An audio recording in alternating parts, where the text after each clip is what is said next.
Hello viewers, আসসালামু আলাইকুম। সাথেই আছে আমি জিকরুল, দেখছেন ইলেকট্রিক টেক।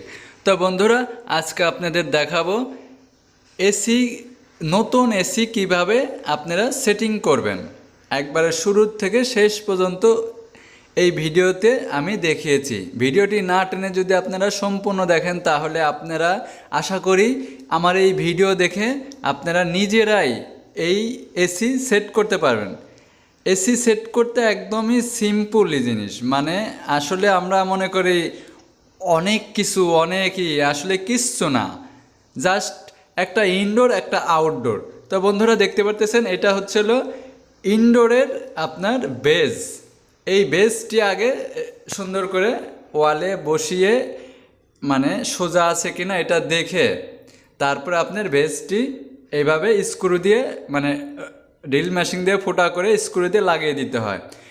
এখন লাগানো শেষ। এখন আমার এই ইনডোরটি আমরা বসাবো এই ভেজের পর। আর কিচ্ছু করতে হবে না। এই যে দেখতেছেন ভেজের সঙ্গে ক্লাম আছে, এই ক্লামটি আপনার এই ইনডোরের যে পিছনের যে ক্লামের মতো আছে ওইটার মধ্যে পরিয়ে দিতে হবে, তাহলে আপনার এসিটি উপরে ঝুলে থাকবে, এটা আর পড়বে না, এটা লক হয়ে যাবে।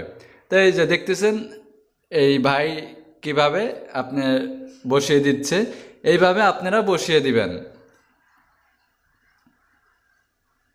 এই যে এইভাবে একটু, এই যে এইভাবে বসিয়ে দেওয়ার পর এখন একটু চাপ দিতে হবে। এই যে হাত দিয়ে একটু চাপ দিয়ে সেট করে দিতে হবে।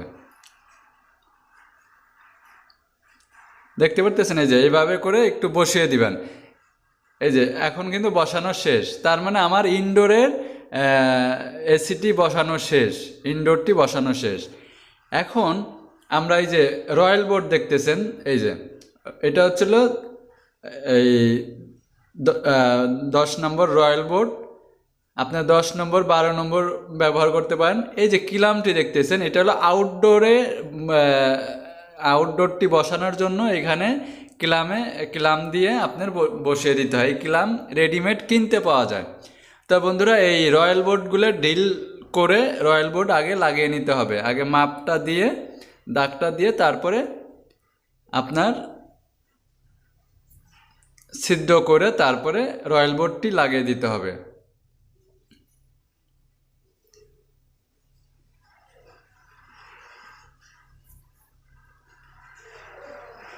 তা বন্ধুরা, এই যে রয়্যাল বোর্ডটি এইভাবে আপনারা ওয়ালে বসিয়ে দিলেন। বসিয়ে দেওয়ার পরে আপনার ওই যে বেসটি আছে, এই বেসটি রয়্যাল বোর্ডের মধ্যে পরিয়ে নাটগুলো টাইট দিয়ে দিবেন। তো বন্ধুরা, এখানে দেখতে পারতেছেন পাইপ, এটা হচ্ছিল একটা ডিক্সার্স পাইপ আর একটা সেকশন পাইপ। এই দুইটা পাইপ লাগে। সেকশন পাইপটা মোটা হয় আর ডিক্সার্স পাইপটা চিকন হয়। তা আমরা এই রুমের ভিতরে পরিয়ে দিচ্ছি। এসিটা যেহেতু অনেক ভিতরে, এর জন্য আমরা বড় পাইপ নিয়ে নিয়েছি। তো বন্ধুরা, এই যে এই ক্লামটি আমরা এই রয়্যাল বোর্ড দিয়ে এইভাবে লাগিয়ে দেব। লাগিয়ে দেওয়ার পর আমরা আউটডোরটি এরপর বসিয়ে এই নাটগুলো,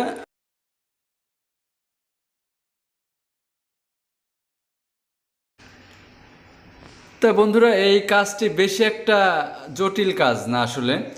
তা বন্ধুরা, এই যে দেখতে পারতেছেন এই মোটাটা হচ্ছিল এই সেকশন পাইপ আর ওই যে চিকুনটা ডিসচার্জ পাইপ।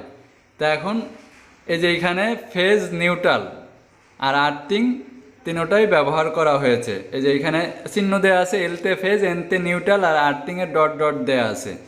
তা এখানে কানেকশন শেষ। এখন এই উপরের কাভারটি লাগিয়ে দিতে হবে, যাতে পানি, বৃষ্টির পানিতে যাতে তারের মধ্যে না যায়, এর জন্য এখানে একটা আলাদা কাভার লাগিয়ে দেওয়া আছে, আমরা লাগিয়ে দিচ্ছি। তা বন্ধুরা, এই যে আউটডোরটি বসানো হয়ে গেছে। আউটডোর বসানোর জন্য দুই তিনজন লোক লাগে, যেহেতু ভারী জিনিস। এই যে এখানে দেখতেছেন এই নাটের মধ্যে পরিয়ে দিতে হয়। এই যে এইটা দেখতেছেন, এটা হচ্ছিল আপনার সেকশন পাইপ, এই যে নিচেরটা, হ্যাঁ। আর উপরেরটা হলো ডিসচার্জ পাইপ। আর ডিসচার্জ পাইপ আপনার সেটিং করার পরে আপনার আগে ডিসচার্জ পাইপের এই গ্যাসটি ছেড়ে দিতে হয়। এটা ছাড়ার পরে তারপর আপনার সেকশন পাইপের গ্যাসটি ছেড়ে দিতে হয়। আর যখন আবার লক করবেন গ্যাস, তখন ডিসচার্জ পাইপের গ্যাসটি আগে লক করে নেবেন, তারপরে সেকশন পাইপের গ্যাসটি লক করবেন। এটা মনে রাখবেন।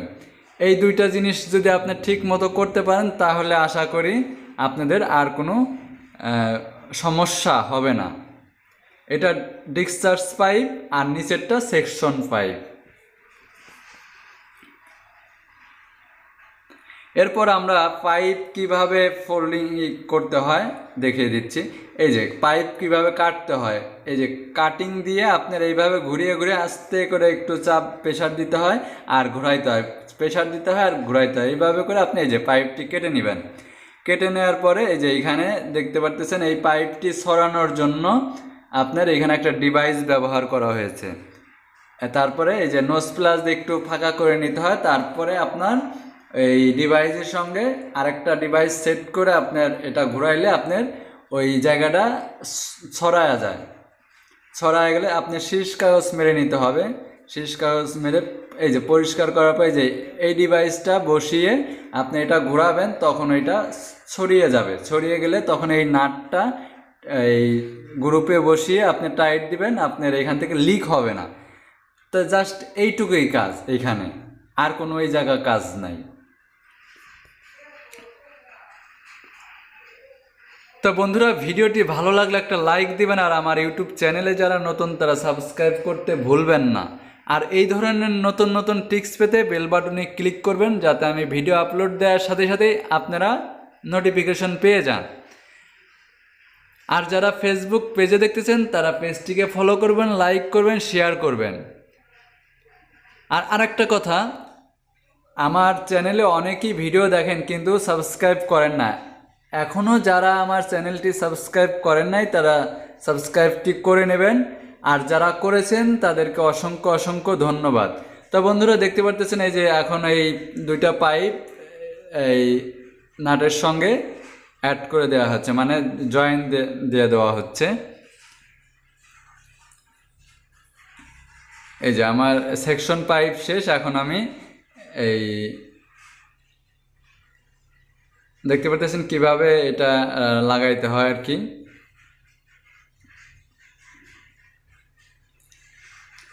দুইটা সেলাই রেঞ্জ লাগবে এটা টাইট দেওয়ার জন্য। তো তারপরে আমার এই যে এখানে টেপিং করে দিতে হবে, যাতে পাইপটি দেখা না যায়, এবং কি পাইপটি অনেক ঘামবে, তো এই ঘামলে যাতে কোনো সমস্যা না হয়। এরপর আমরা আউটডোরের এই পাইপটাও এইভাবে করে আমরা ছড়িয়ে নিয়ে তারপরে লাগিয়ে দেব।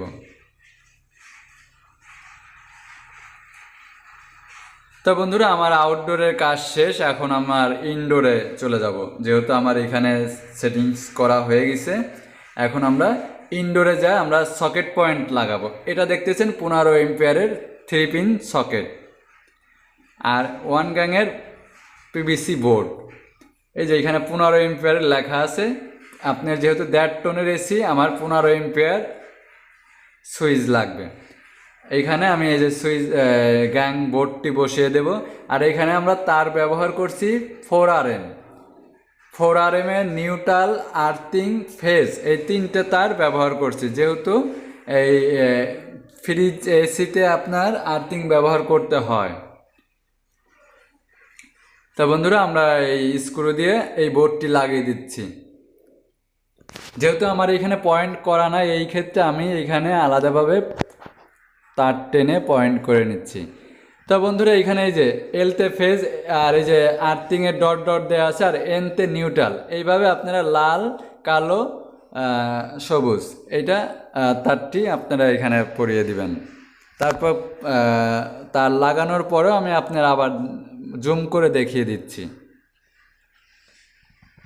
তো বন্ধুরা, এই যে এলতে লাল তার ফেজ, আর আর্থিংয়ে আপনার সবুজ তার, আর এনতে নিউট্রালে কালো তার, এইভাবে আপনারা ব্যবহার করবেন।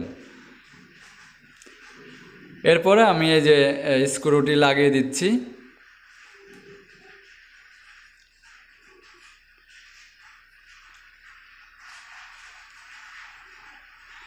আশা করি আপনারা বুঝতে পারছেন। এরপরে যদি আপনাদের বোঝার কোনো ভুল থাকে, আমার যদি বলার কোনো মিসিং থাকে, তাহলে আপনারা আমার কমেন্ট বক্সে জানিয়ে দিবেন। আমি চেষ্টা করব আপনাদের আরও ভালোভাবে বুঝিয়ে দেওয়ার জন্য। তো বন্ধুরা, নতুন যেহেতু আমি এই যে উপরের পেপারটি উঠিয়ে নিচ্ছি, এই সাইডের পেপারটি উঠিয়ে নিচ্ছি। এখন আমি এসিটি অন করব। তো বন্ধুরা, দেখতে পাচ্ছেন আমি এসিটি অন করে দিয়েছি। এখন কিন্তু আমার এসিটি চলতেছে। কিছুক্ষণের মধ্যে আমার রুম ঠান্ডা হয়ে যাবে। আশা করি আপনারা বুঝতে পারছেন। তো ভালো থাকবেন সবাই, সুস্থ থাকবেন। আজকের মতো এখানেই বিদায় নিচ্ছি। আল্লাহ হাফেজ।